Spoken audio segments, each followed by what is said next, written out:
mets les pieds en avant.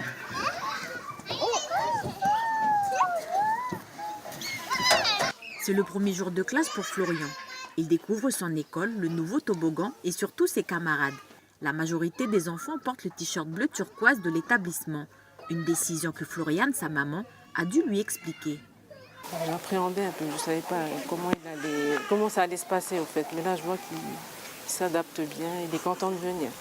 À 4 heures, quand vous partez du collège, ou après vous êtes libre de mettre votre t-shirt, votre linge normal.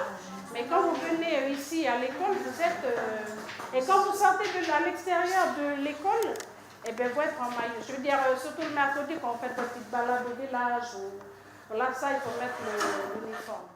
L'uniforme fait son apparition au centre scolaire de Teouti à Ponériouin. Une première sur la côte est de la province Nord pour l'enseignement catholique de Nouvelle-Calédonie. D'ici quelques semaines, de la petite section à la 3e, tous devraient arborer la même tenue. Le trousseau contient 11 pièces, facturées 8 000 francs aux familles. Ce qu'on a demandé aux parents, c'est quand ils viennent, ils déposent déjà 4 000 francs et puis le reste, c'est sur toute l'année. Le reste. Autre nouveauté, la classe de 6e. Innover pour contrer la baisse des effectifs, c'est le credo de l'établissement. Avec un total de 96 élèves, la direction reste optimiste. Tout le monde a joué le jeu, hein, aussi bien les parents que les enfants, donc c'est une bonne chose. C'est des petites choses comme ça qui arrivent, mais ça a un impact quand même dans les choses qu'on a envie de mettre en place dans l'établissement. Prochaine étape pour le centre scolaire de Teouti, rendre cette réforme des collèges plus attractive.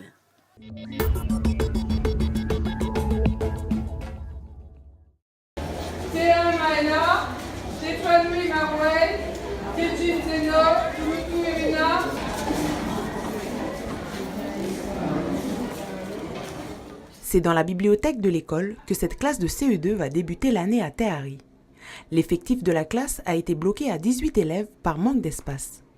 Cette disposition est temporaire. Les enfants seront par la suite installés dans un conteneur aménagé, ce qui permettra de revoir les effectifs et d'assurer une meilleure répartition des élèves. Pour certains parents, c'est un mal pour un bien. Un petit peu étonné au début, maintenant je me dis que pour le long terme ce sera mieux en fait, parce que c'est vrai que 30 à leur âge dans la même classe c'est trop. On se dit que c'est 5-6 semaines, après ça ira mieux. J'ai déjà parlé à ma fille pour lui expliquer qu'elle aura son petit tableau TBI parce que voilà, ça va manquer. Mais voilà, c'est un mal pour un bien et il faut savoir de temps en temps faire des efforts. À la base, on a eu un surcroît d'inscription, une montée d'effectifs en maternelle. L'idée, ça a été donc eux de les installer dans des classes et de répartir plutôt des classes de CE2 et de CM1, CM2 aussi sur les écoles. Comme beaucoup d'inscriptions se sont faites très tardivement, la direction de l'enseignement de la province Nord a dû recruter dans l'urgence 3 enseignants la semaine dernière. Un titulaire et 2 remplaçants qui assureront ces postes à l'année dans les 3 écoles publiques de Koné. Ce surplus d'enfants aujourd'hui sur l'ensemble du village de Koné, elle peut s'expliquer. Après, ce n'est pas que cette raison, il y en a beaucoup d'autres. Mais c'est l'installation et le rapprochement familial donc ici sur Koné, des personnes qui sont venues travailler dans les nouveaux services de la commune, notamment de l'hôpital, mais aussi les nouvelles infrastructures. Nos Kaines aussi, qui se sont installés ici sur la commune, qui ont trouvé des logements et qui peuvent accueillir aujourd'hui leurs familles. Donc les déplacements se sont faits de décembre à janvier. Et d'où ces inscriptions qui sont faites tardivement. Cette situation devrait durer pendant toute la première période scolaire. Koné n'est pas un cas à part. Ainsi, 2 nouvelles classes ont été ouvertes à l'école de Vaud pour anticiper cette problématique.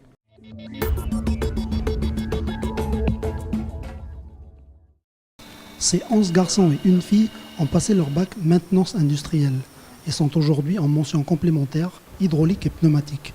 À la fin de leur cursus, leur taux d'employabilité est souvent de 100% chaque année. C'est une formation très demandée sur le territoire parce qu'on a quand même beaucoup d'usines d'usines de production et d'usines minières et métallurgiques et qui sont très consommatrices d'hydrauliciens et de pneumaticiens.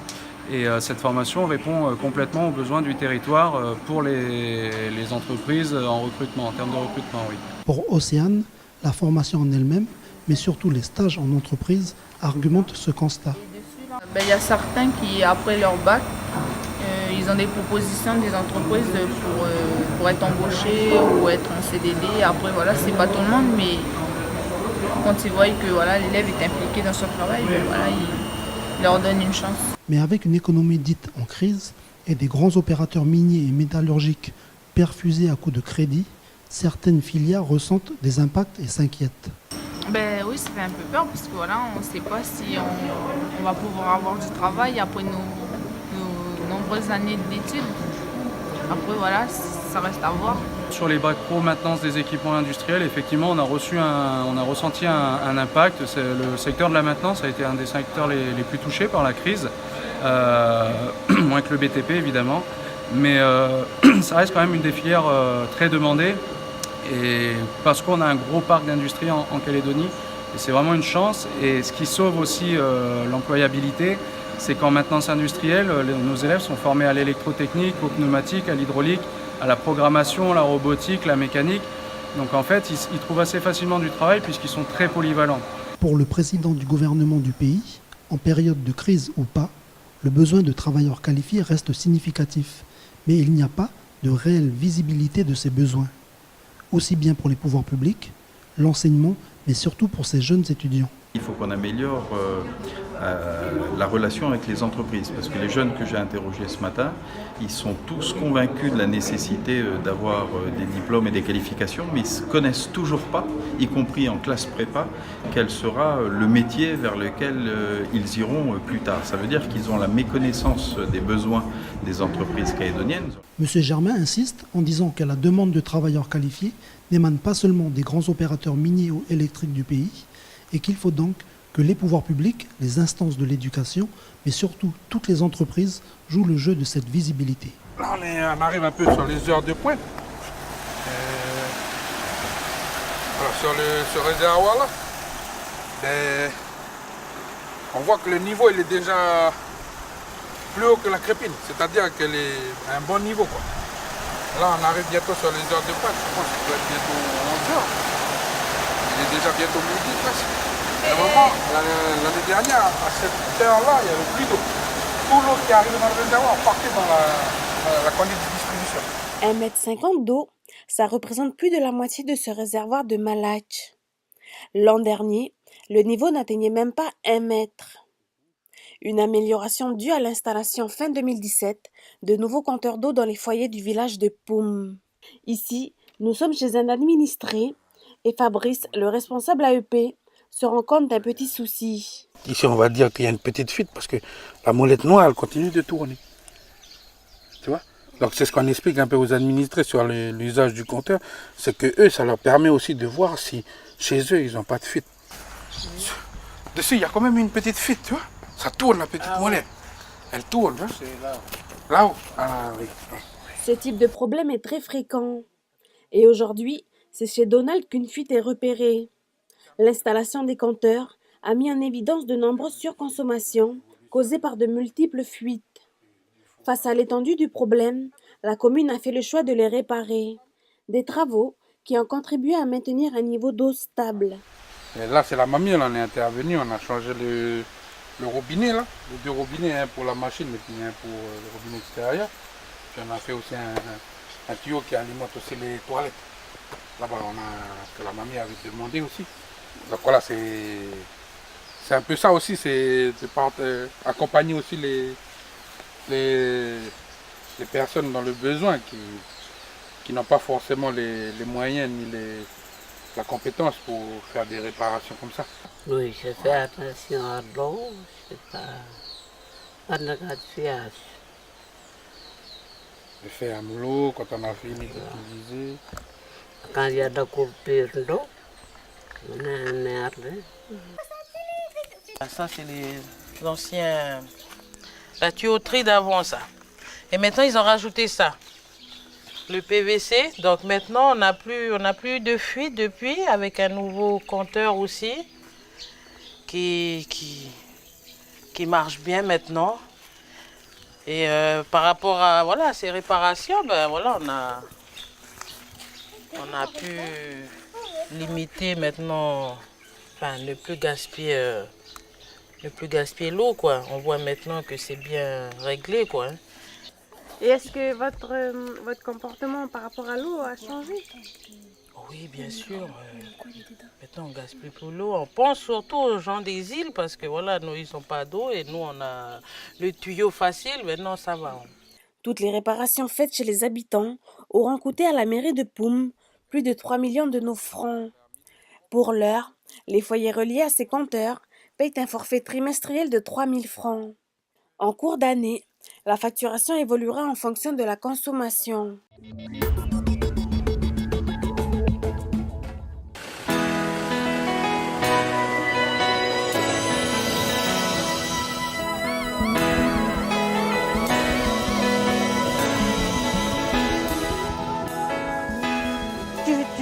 Tu coupes pour 3 par 3 hein? Oui.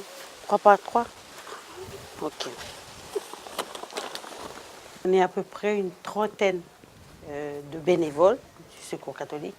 On est venu dans le champ de Jean-Marie pour couper des boutures de patates pour envoyer, pour faire les dons à Nouméa. En fait, c'est pas nous qui avons initié ce projet, c'est les anciens du Secours catholique qui ont toujours fait ce don-là. On continue toujours.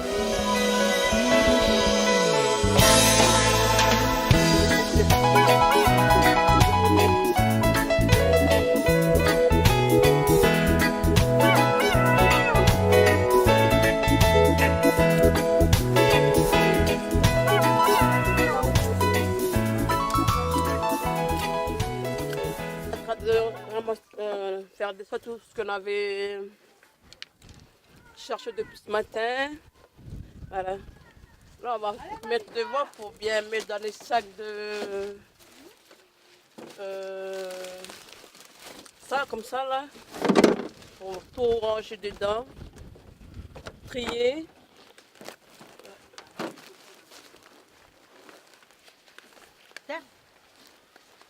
On est à le titre de bénévole, mais la tribu est aussi bénévole du Secours catholique.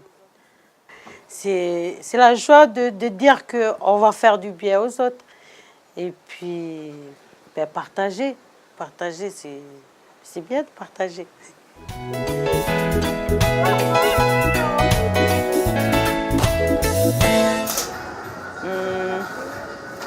Ça y est, on a pris du sucre, du lait, puis là on prend du thé.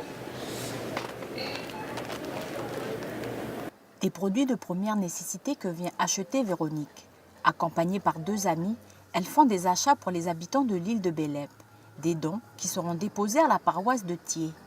On prend seulement des denrées alimentaires, mais sinon pour les provisions, les produits locaux, ce sera pour la semaine prochaine. Le Secours catholique fait une collecte de dons sur l'ensemble du territoire.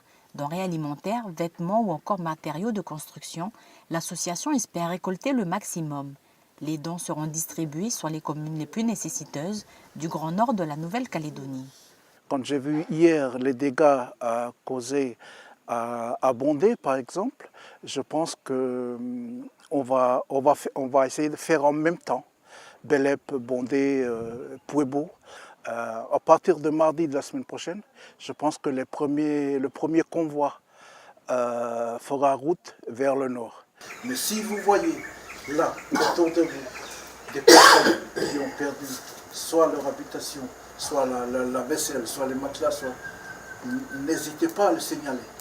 On ne va peut-être pas tout reconstruire la maison, mais en tout cas, on va pouvoir aider. Par le biais de référents dans les communes, le Secours catholique continue de recenser les dégâts. Une grande collecte est prévue ce week-end à Nouméa. Rendez-vous dès samedi au kiosque à musique avec Tim Samek. Laurent est un habitant de Canala. Depuis 2 mois environ, il doit venir au dispensaire tous les 2 jours pour changer son pansement. Ça fait un peu mal. J'ai dit, je viens, s'ils ne me prennent pas, mais ça fait rien. Je comprends la situation. Parce que eux, ça leur fait du mal. Ils font des efforts pour venir nous aider la population, puis remerciement, quoi. Depuis lundi, seules les urgences sont assurées. Même les renouvellements d'ordonnances ne sont pas effectués. Aussi, la population sait reconnaître la générosité du personnel médical. Et ce, malgré la peine que l'équipe endure. Je suis venu comme ça parce que je savais que c'était fermé. Puis on va voir, avec l'indulgence des docteurs infirmiers, quand c'est un peu grave, comme moi j'avais des points de suture. Ça y est, nous avons retiré les points de suture. Fort heureusement pour lui, car sinon, les points seraient tombés sans suivi médical. Le dispensaire reste fermé jusqu'à nouvel ordre.